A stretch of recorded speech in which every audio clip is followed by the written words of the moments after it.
Olá, meus amores, tudo bem com vocês, pessoal? Dia de relato e a história que eu vou trazer agora para vocês é uma das mais bizarras que eu já recebi. Senta que lá vem a história. Pessoal, quem me enviou essa história foi um senhor. Hoje ele já é aposentado, ele é do Rio de Janeiro.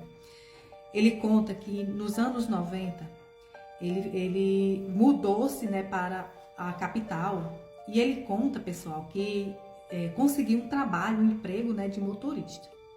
Então, pessoal, esse patrão, esse cara que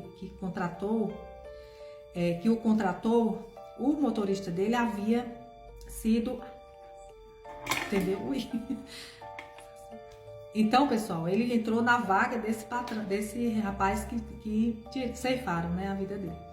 E ali, pessoal, ele começou a trabalhar, era uma oferta de emprego muito boa, né, muito bom o salário, só que era um cara muito estranho.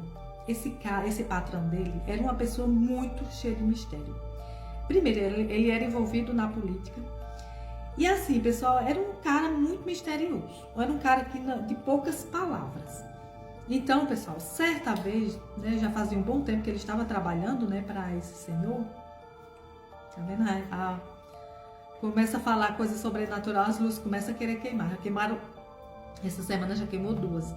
Então, pessoal, ele conta que esse patrão dele falou: olha, na próxima semana nós vamos fazer uma viagem e eu preciso que você seja uma pessoa que guarde segredo.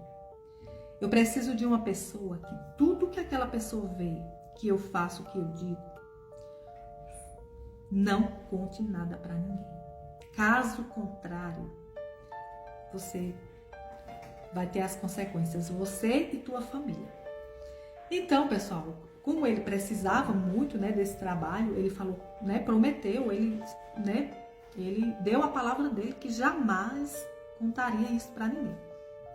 Chegou o dia da viagem, eles pegaram a estrada, né, e foram para outra cidade que ele não quer falar que cidade é.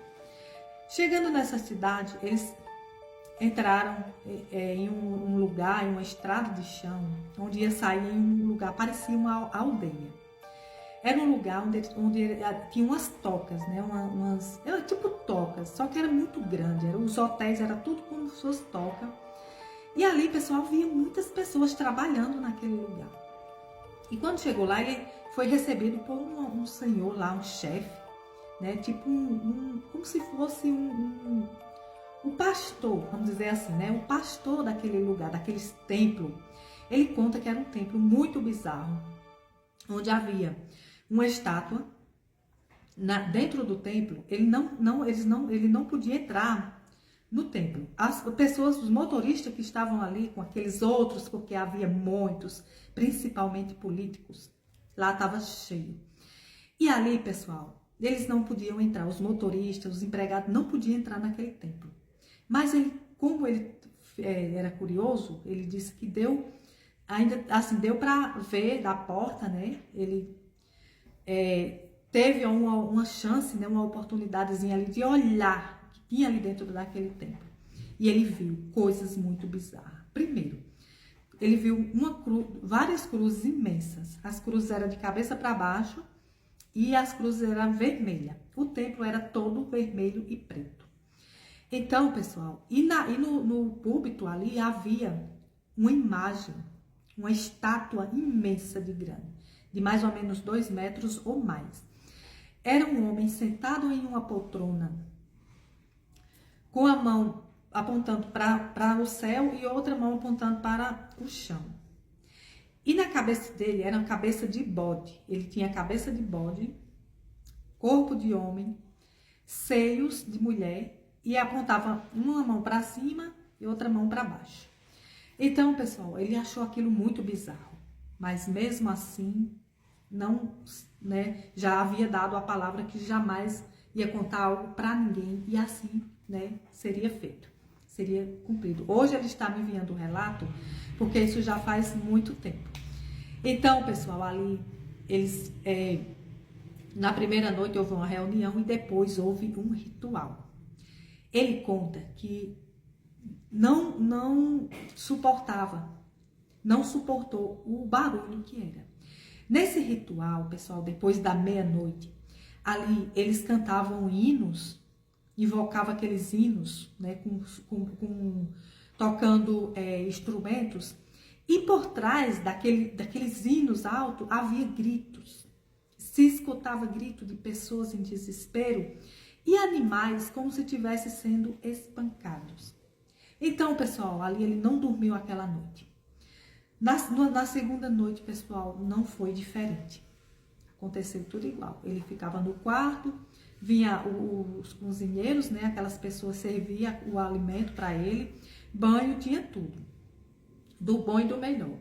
Mas o que perturbava esse motorista era à noite, esse ritual que havia depois de uma reunião. Passou-se os dias, na terceira noite e última noite, né, que ia haver esse tipo de coisa. Então, pessoal, ele contou que, muito assustado, muito cansado de não dormir à noite, com medo, ele disse que o clima lá era diferente. Era uma energia pesada, era uma energia de tristeza, de desespero e muito medo.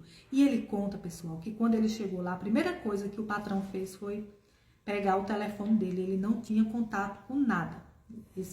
Lá não podia ligar, não podia tirar foto, não podia nada. E pela manhã, pessoal, do terceiro dia, ele inventou de descer para um lugar, ele viu um lago lá embaixo, um lugar muito arborizado, um lugar lindo. Pena que o clima era pesado. E ali, pessoal, o negócio aqui caiu.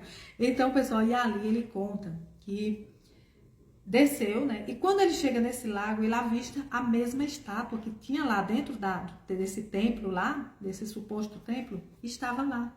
O mesmo negócio lá, com a mão para baixo, outra para cima, cabeça de bode, peito e, pessoal, corpo de homem sentado em uma poltrona. Aquela estátua estava lá.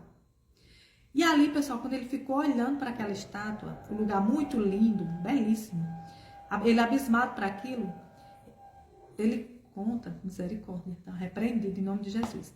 Ele conta, pessoal, que uma mão veio sobre ele e apareceu um senhor, um homem estranho, sem camisa, um homem todo cheio de um negócio assim, de umas amarras, e pediu que ele se retirasse dali urgentemente. E ali ele voltou com medo, sem indagar nada, sem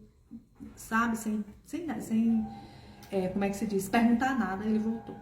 Então, pessoal, passou-se os dias, né? Cumpriu-se os dias que ele tinha que ficar lá, e ele e o patrão voltaram. Então, pessoal, o patrão dele novamente fez as ameaças, né, para ele, e ele garantiu que estava tudo certo, que não ia contar nada jamais para ninguém. E ali, pessoal, passou-se o tempo. E quando foi outra vez, pessoal, ele com aquilo na cabeça, meu Deus, o que estava acontecendo ali? E ali, pessoal, houve outra reunião, só que já lá no Rio de Janeiro, em outro templo, também em um lugar de mata, né? Um lugar assim, de muita mata, tipo um parque. Então, pessoal, né, só foi uma noite e ele foi. E ali aconteceu a mesma coisa. E estava aquele mesmo chefe lá, né? Aquele mesmo pastor, né? Suposto pastor. E ali, pessoal, ele viu realmente o que aconteceu. Ali houve sacrifício de uma e muitos animais mesmo. Passou-se o tempo, pessoal, ali ele pedindo a Deus que Deus mostrasse para ele outro trabalho, né? Porque ele estava ficando louco, perturbado. Mas o dinheiro que ele ganhava, as ofertas, tudo que ele ganhava daquele homem, deu para ele comprar a casa, o carro, deu para comprar mais terrenos, porque ele, pelo segredo dele, né, ele calar a boca e não contar nada, ele recebeu muito dinheiro. E com mais ou menos 2 anos, pessoal, que ele estava trabalhando para esse senhor, algo estranho, muito bizarro aconteceu. Esse homem político foi encontrado, vieram e tiraram a vida dele sem ninguém até hoje não sabe quem foi e o que foi. E aí foi o ponto de partida dele sair daquele lugar, pessoal. E graças a Deus, hoje ele tem outro emprego, já é aposentado, trabalha também em outro emprego. Nunca ninguém descobriu o que foi que aconteceu e quem fez aquilo com ele.